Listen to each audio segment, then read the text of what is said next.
안녕하세요. 서주쌤의 생명과학입니다. 자, 이제 마지막 강의입니다. 에너지 흐름과 물질 순환 그리고 생물 다양성에 관해서 2점짜리 문제 한번 풀어보도록 하겠습니다. 1번 그림은 어떤 생태계를 구성하는 생산자에서 물질 생산과 소비의 관계를 나타낸 것이다 그랬고요. 총생산량, 순생산량이 나와 있고 총생산량과 순생산량의 차이, 이게 호흡량이죠. 그 다음에 순생산량에서 고사, 낙엽, 피식 이거 3개 빼면 뭐가 돼요? 생장량 이렇게 됩니다. 기억, 1차 소비자의 에너지량은 A에 포함된다 라고 했습니다. 그럼 1차 소비자에게 넘어간 에너지는 어디에 있을까? 여기에 있겠지. 그치? 여기에 누구에게 넘어간 에너지? 1차 소비자에게 넘어간 에너지. 그쵸? 그럼 어디에 포함된다? A에 포함되지 않죠. A는 호흡량이니까. 그래서 이거 틀린 말 되겠고. 니은, 생산자에 남아있는 유기물의 양은 B에 포함된다 라고 했습니다. 그쵸? 이건 아직도 생산자에게 남아있는 거죠. 이걸 우리가 생장량이라고 합니다. 그래서 이거 맞는 말. A와 B는 모두 생산자가 광합성을 통해 합성한 유기물의 총량. 이게 바로 뭐야? 총생산량이잖아. 그치? A, B 모두 총생산량 안에 들어있으니까 디귿도 맞는 말 되겠습니다. 그럼 니은 디귿 5번이 정답이 되겠죠. 다음 2번 문제 한번 풀어볼게요. 그림은 어떤 안정된 생태계에서 에너지 흐름을 나타낸 것이다. A, B, C, D는 이 생태계를 구성하는 생물적 요인이다 라고 얘기했고, A, B, C, D가 뭔가 살펴보면 일단 D는 사체 배설물을 받아서 열 에너지를 만들죠. 그렇죠? 그러니까 D가 분해자일 것이고, A는 빛 에너지를 흡수해서 유기물을 만드는 아이니까 생산자. B는 그러면 1차 소비자, C는 2차 소비자. 이렇게 되겠네. 그럼 기억, A에서 빛 에너지가 화학 에너지로 전환된다. 광합성 맞고요.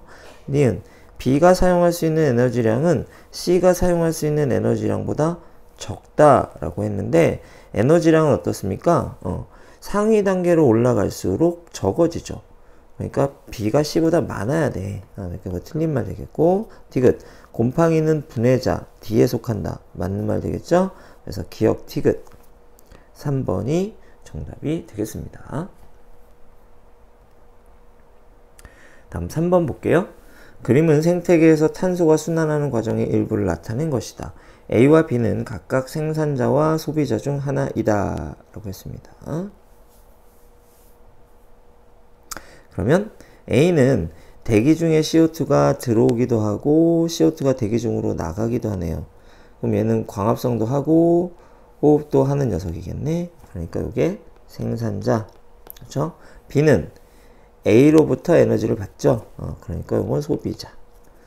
가와 나는 모두 물질 대사이다 라고 했는데 나는 분해자로부터 나오는 CO2죠. 그러니까 분해자의 호흡이야. 근데 가는 화석연료로부터 나오는 CO2란 말이죠. 이건 연소예요. 연소는 생물체 밖에서 일어나는 화학 반응이란 말이야. 그러니까 물질 대사에 속하지 않아요. 그래서 틀린 말. 니은, 식물 플랑크톤, 식물성 플랑크톤, 얘들이 뭐 하죠? 광합성 한단 말이죠. 그렇죠? 그러니까 생산자에 속한다. 맞는 말이고. 다음 디귿, A에서 B로 화학 에너지의 이동이 일어난다. 그쵸? 뭘로? 먹이 연쇄를 따라서, 그렇지? 에너지 이동이 일어난답니다. 니은 디귿 4번이 정답이 되겠어요. 4번 문제 볼게요. 다음은 생태계에서 물질이 순환하는 과정 중 일어나는 물질 대사 가나다에 대한 자료이다. 기억과 니은은 대기 중 이산화탄소와 질소를 순서 없이 나타낸 것이다. 그래서 가, 뿌리옥 박테리아에 의해 무엇이? 질소가 식물이 이용할 수 있는 형태의 물질로 전환됩니다. 이거 질소 고정 되겠죠? 나, 식물에서 광합성을 통해 무엇이? 이산화탄소가 유기물로 합성된다. 이렇게 되겠고, 다 토양 속의 암모늄 이온이 이 세균의 암모늄 이온이 세균에 의해 질산이온으로 전환된다. 이거 뭐죠? 질산화 작용이죠. 이거 질산화 세균에 의해서 일어나는 질소 순환 과정 중에 하나입니다. 기억. A는 질소 고정 세균이다. 맞아요. 니은은 대기 중 질소이다. 근데 니은은 CO2죠. 네, 틀렸고요. 그 다음에 디귿. 다는 탈질산화 작용이다. 네, 틀렸어요. 질산화 작용이야. 왜? 질산이 되잖아. 그렇죠? 질산으로부터 질소가 떨어져 나가서 이게 질소가 되는 거. 요게 탈질산화 작용이죠. 그래서 정답은 기억 1번이 되겠습니다. 자, 이제 다음 5번 문제 한번 볼게요. 그림은 어떤 안정된 생태계에서 영양단계 A, B, C, D의 생물량을 나타내는 생태 피라미드이고, 표는 이 생태계를 구성하는 영양단계 1, 2, 3, 4의 에너지량과 에너지 효율을 나타낸 것이다. A, B, C, D는 1차 소비자, 2차 소비자, 3차 소비자, 생산자를 순서 없이 나타낸 것이며 1, 2, 3, 4는 A, B, C, D를 순서 없이 나타낸 것이다. 살짝 복잡한데요. 역시 매칭 문제고, 역시 계산 문제가 숫자를 다루는 것들을 학생들이 힘들어 하는데 차근차근 한번 따져보도록 할게요. 일단 에너지 효율은 전 단계 에너지 분의 현 단계 에너지 곱하기 100이잖아. 그러니까 전 단계 에너지에 비해서 현 단계 에너지가 얼마나 되느냐, 이거라는 거죠. 그러면 영양 단계 1단계 한번 보세요. 그럼 현 단계 에너지가 100이야. 근데 에너지 효율이 10%거든. 그럼 전 단계 에너지는 뭐겠어요? 그치? 전 단계 에너지는 1000이었겠지. 얘가? 그래서 1000의 에너지를 가진 애가 얼마로? 100의 에너지를 가진 애로. 이렇게 가고, 이 100의 에너지를 가진 애는 에너지 효율이 얼마가 되는가? 10%가 되는 거죠. 1000분의 10이니까. 이거 이해가 가죠? 그런데 이 100의 에너지를 가진 애가 영양 단계 얼마? 1단계가 되는 겁니다. 이것만 가지고는 뭘 우리가 알 수가 없겠죠. 그 다음에 여기 보면 현재 에너지가 3인 아이가, 그쵸? 에너지율이 얼마? 20%래요. 그치? 그럼 현 단계가 3인데 에너지율이 20%야. 전 단계는 얼마가 되겠습니까? 5를 곱해야 되겠죠. 그치? 이게 20%가 5분의 1이니까. 그러면 15가 될 거 아니야. 그치? 그러니까 3의 전 단계는 뭐였구나? 15였구나. 이렇게 볼 수가 있네요. 그러면 3은 에너지율이 20%이고 이 전 단계가 얼마다? 15다. 그렇죠? 그리고 얘는 얼마? 영양 단계 2가 되고 15는 영양 단계 얼마가 됩니까? 4가 되네요. 이렇게. 그러면 1하고 2하고 4가 모두 결정이 됐잖아요. 그렇죠? 하나 남은 3은 어디가 돼야 돼? 그렇지. 1000을 가진 아이가 돼야 돼. 그렇죠? 그래서 3이 제일 많아. 그렇죠? 그러니까 3이 D이고 1000이 되고, 그렇죠? 1000 위가 뭐지? 그렇죠? 1이죠? 그렇죠? 1이고 100이 됩니다. 그러면 요 바로 위에가 뭐가 돼야 돼? 그러면 4고 15가 돼야 되고요. 맨 위에가 2고 3이 돼야 되겠네요. 이런 식으로 되겠고, 그러면 여기는 1000이 들어가야 되고, 그 다음에 4번은 15니까 전 단계가 100이잖아. 전 단계가 100이고 현 단계 15니까 몇 퍼센트? 15% 에너지. 이렇게 다 구해지겠습니다. 매칭이 다 됐죠? 그럼 문제 한번 풀어볼까요? 기억. 1은 2차 소비자이다. 맞습니다. 1은 1차 소비자네요. 틀렸고, 니은. 기억은 15이다. 기억 15 맞군요. 디귿. 3이 세포호흡을 통해 열에너지 형태로 방출하는 에너지량은 1000이다 라고 했는데 3이 가지고 있는 에너지 총량이 1000이에요. 그러면 세포호흡을 통해서 열에너지 형태로 방출하는 에너지는 1000 중에 일부겠죠. 그렇지? 내가 갖고 있는 모든 것을 다 에너지로 세포호흡으로 사용해버릴 수는 없잖아. 내 몸을 만들기도 해야 되고 그 중에 일부는 포식자한테 먹히기도 할 것이고, 그렇겠죠? 그래서 이거 틀린 말 됩니다. 정답은 2번 니은이 되겠어요. 그렇지? 살짝 복잡하지만 이렇게 매칭시키고 빈칸 채우는 문제, 뭐 수능에서 여러분들이 반드시 해야 되는 거죠. 많이 연습을 해 두셔야 할 것 같습니다. 자, 이제 6번 보도록 하겠습니다. 그림은 어떤 생태계의 식물군집 K에서 산불이 난 후 K의 시간에 따른 총생산량과 순생산량을 나타낸 것이다. 그랬어요. 그럼 총생산량이 있고 순생산량이 있는데요. 그럼 총생산량에서 순생산량을 빼면 그 양이 뭐가 되죠? 호흡량이 되겠군요. 기억. T1일 때 K의 호흡량은 총생산량보다 작다. 왜? 당연하지. 여기 순생산량이 있으니까. 순생산량과 호흡량을 합치면 총생산량이 되는 거잖아요. 그러니까 이건 맞는 말이고. 그 다음, K의 생물량은 구간 1에서가 구간 2에서보다 크다. 라고 했습니다. 구간 1은 여기죠? 아직 양수림도 출현하기 전이네요. 그치? 그 다음에 구간 2는요. 양수림과 음수림 사이네. 호남림 정도 되겠군요. 그죠? 그럼 어떻습니까? 당연히 구간 2가 생물량이 더 많아야겠지. 왜냐하면 이렇게 숲이 오랜 시간에 거쳐서 유기물을 계속 축적하는 거잖아. 그렇죠? 관목보다 양수가 더 생물량이 많고 양수보다 음수가 더 생물량이 많습니다. 숲이 점점 무거워지니까 생물량은 구간 2가 더 많아야 됩니다. 그래서 이거 틀린 말이에요. 다음, 이 생태계에서 1차 소비자의 호흡량은 K의 순생산량에 포함되지 않는다라고 했는데 가만히 생각해 보세요. 그렇죠? 생산자의 총생산량 중에 일부가 호흡량이고 나머지가 뭐가 되죠? 순생산량이 되는 거죠. 근데 이 순생산량의 일부를 1차 소비자가 먹잖아요. 그렇죠? 그럼 1차 소비자에게 넘어간 양의 일부가 1차 소비자의 호흡량이 되잖아요. 그러니까 K의 순생산량 안에 1차 소비자의 호흡량이 들어 있어야 돼요.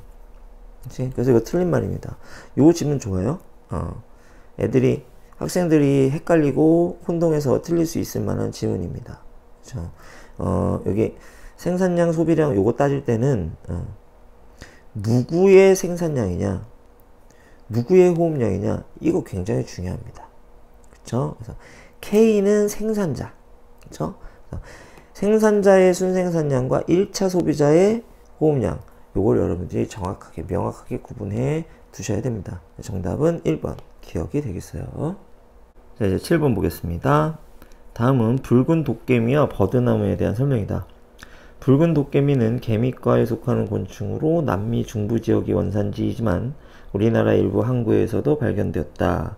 이 개미의 둥지는 식물의 뿌리를 약하게 하고 치매는 사람에게 해가 되는 독성 물질이 포함되어 있다. 외래종에 관한 이야기 같네요. 다음, 버드나무는 버드나무과에 속하는 낙엽 교목이다. 우리나라에 자생하는 버드나무에는 능수버들, 왕버들, 갯버들 등으로 총 30종, 다양한 종이 존재합니다. 나무 껍질은 오래전부터 해열제, 이뇨제 등의 약재로 사용되어 왔습니다. 기억은 외래종이다. 맞죠? 남미에서 왔네요. 니은은 생물 다양성 중 유전적 다양성이 아니고 종 다양성이겠죠? 그렇죠. 30종이 있다고 그랬잖아요. 틀렸고. 디귿은 생물 자원, 버드나무 껍질. 그렇죠? 이걸로 아스피린 만드는 거잖아. 그렇죠? 그래서 요거 맞는 말. 기억 디귿. 정답 3번 되겠습니다. 다음 8번 볼게요.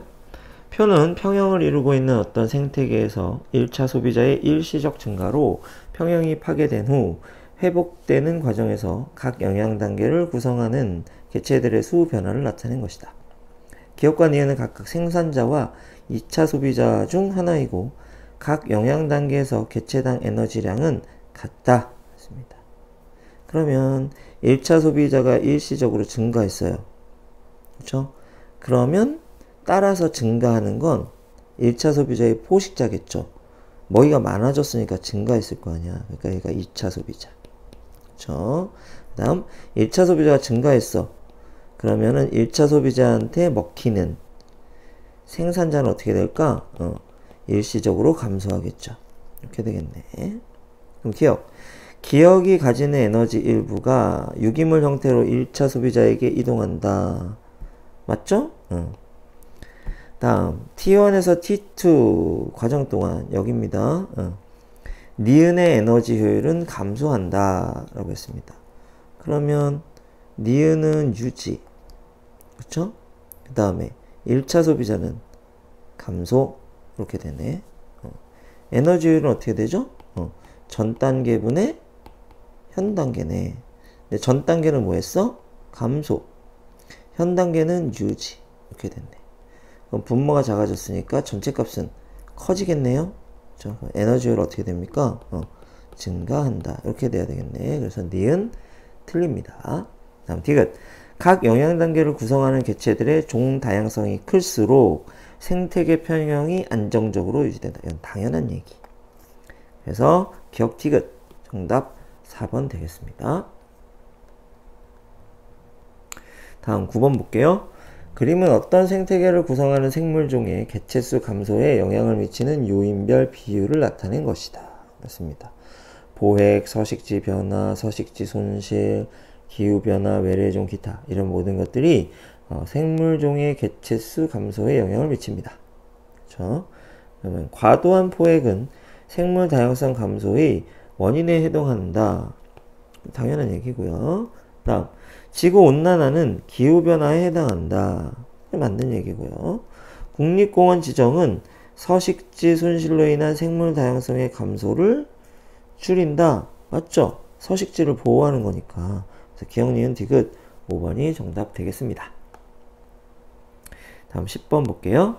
그린 가는 생물 다양성의 세 가지 의미를 구분하여 나타낸 것이고 나는 개체군 A의 개체수에 따른 유전자 변이의 수를 나타낸 것이다. 기억과 니은은 각각 유전적 다양성과 종 다양성 중 하나이다. 입니다. 그럼 논의 개구리, 물풀, 우렁이 이런 것들 다 다른 종이잖아요. 그러니까 이건 종 다양성이고 니은 같은 종에서 다양한 변이가 나타나는 거지. 그렇지? 이거는 유전적 다양성 되고 나는 개체수가 커지면 유전자 변이의 수도 많아집니다. 그렇죠? 이것도 뭐야? 유전적 다양성. 이렇게 볼 수 있겠네요. 기억. 사막, 초원, 산림 등이 다양하게 나타나는 것은 생태계의 다양성에 해당한다. 맞는 말. 기억이 낮을수록 복잡한 먹이 그물이 형성된다. 종 다양성이 뭐 할수록? 클수록. 그렇죠? 먹이 그물이 복잡해지겠죠. 그래서 니은 틀린 말 됩니다. 다음 나는 니은에 해당한다. 나가 뭐야? 유전적 다양성. 니은에 해당하는 거 맞겠네요. 그래서 기억 디귿 정답 되겠습니다. 다음 11번 볼게요. 그림은 어떤 생태계에서 서식지 단편화 전과 후에 이 생태계에 서식하는 생물종 A, B, C, D, E의 분포를 표는 이 생태계에서 서식지 단편화 전과 후 A에서 E의 개체수를 나타낸 것이다. 이렇게 얘기했네요. 그러면 여기 보면 내부에 사는 종은 D와 E죠. 그치? 나머지는 가장자리 종입니다. 근데 서식지가 단편화되고 나서 D는 살아남긴 했는데 그 수가 줄었고요. E는 아예 사라졌습니다. 그쵸?